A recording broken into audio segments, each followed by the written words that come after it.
COP26 is the biggest climate meeting that happens every year. All the world leaders go to COP26, and there's always discussions on what can we do to solve the climate crisis. Now, the fact is, the number 26 means there's been 26 of them, or rather there've been 25 of them. So you can look at that and say, well, it's not very successful then, is it? If they're on number 26 and we're still here in the middle of this climate crisis and it's escalating and getting worse. However, it is something that we really need to engage with. And the fact it's coming to Scotland is incredibly significant. I mean, Scotland isn't a party to the UNFCCC, which is the framework on climate change. That is, the UK is the party to that convention.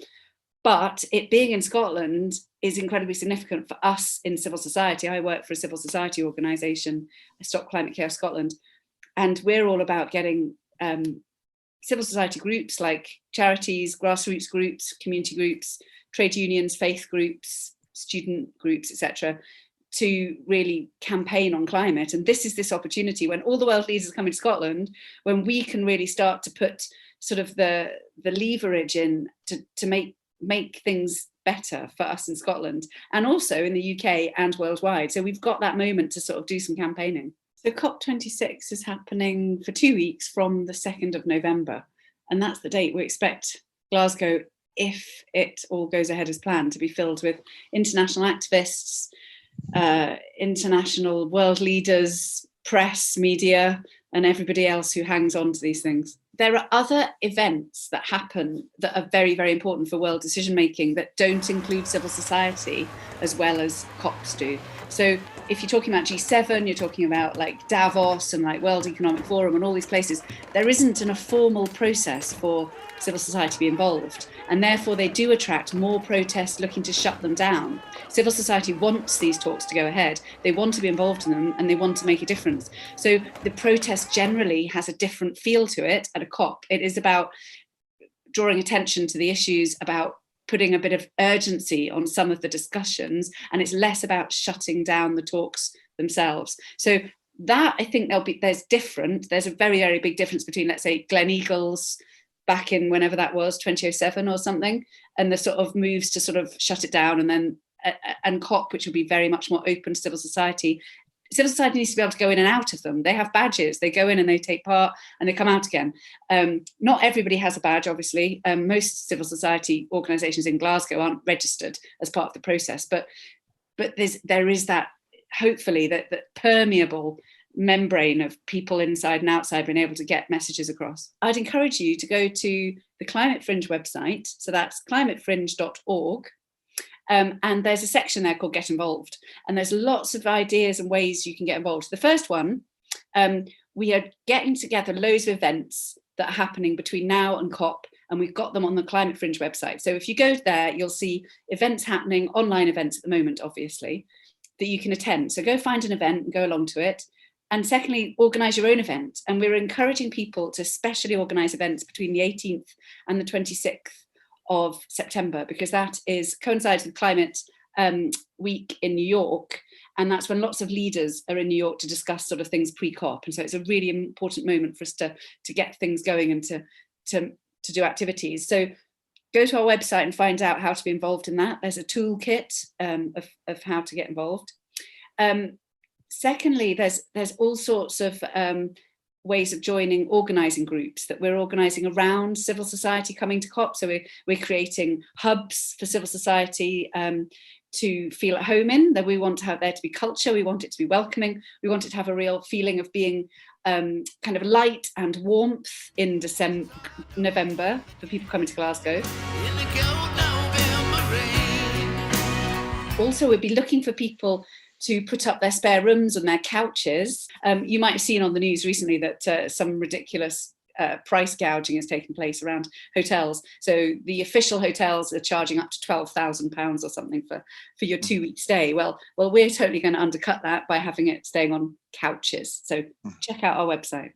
So obviously a normal COP would have up to 30,000 people coming to it, and many of those will be flying in, and all of them are staying in hotels and taking up doing other things that create lots of CO2. And so inevitably there's a huge amount of CO2 emitted from these events. However, the question is, can it happen without people traveling? It's really, really difficult, intractable problems we're dealing with here. Very, very difficult things that can affect countries very, very deeply when decisions are made. So often economic impacts or climate impacts are huge.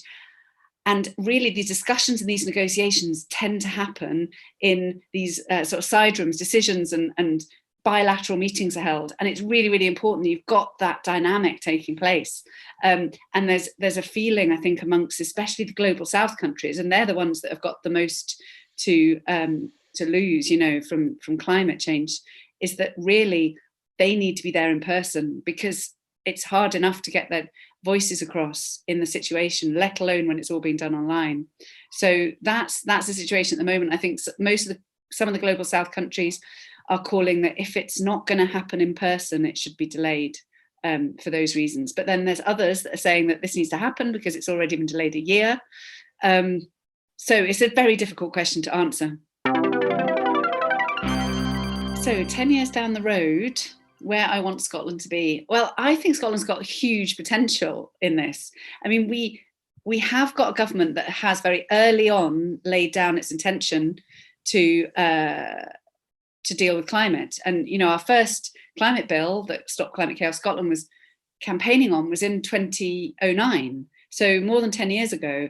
And the ambitions that were put into that bill there, which was universally voted on by the Scottish Parliament, was a 42% reduction in climate emissions by 2020.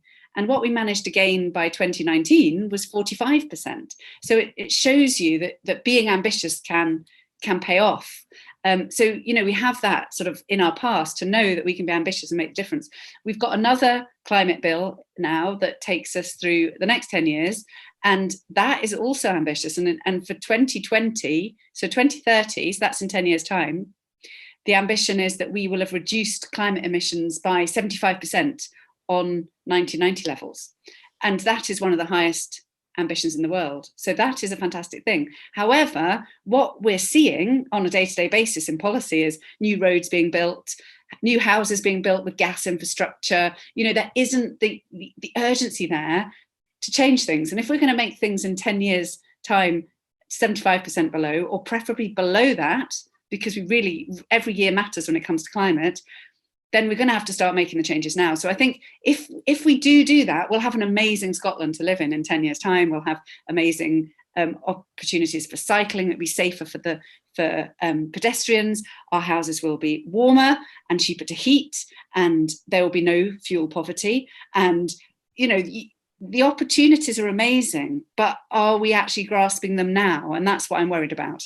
I've lived in Glasgow now for 24 years, I think, roughly. And that is more time than I've lived anywhere else, essentially. And I really like it. I mean, definitely in Scotland, but I could see myself not living in Glasgow, but somewhere outside, in the countryside, the West Coast, so nice. But no, Glasgow's, I love it. When I come back to Glasgow after being on holiday, I always feel like, oh, here I am, it's so good. This was quite hard.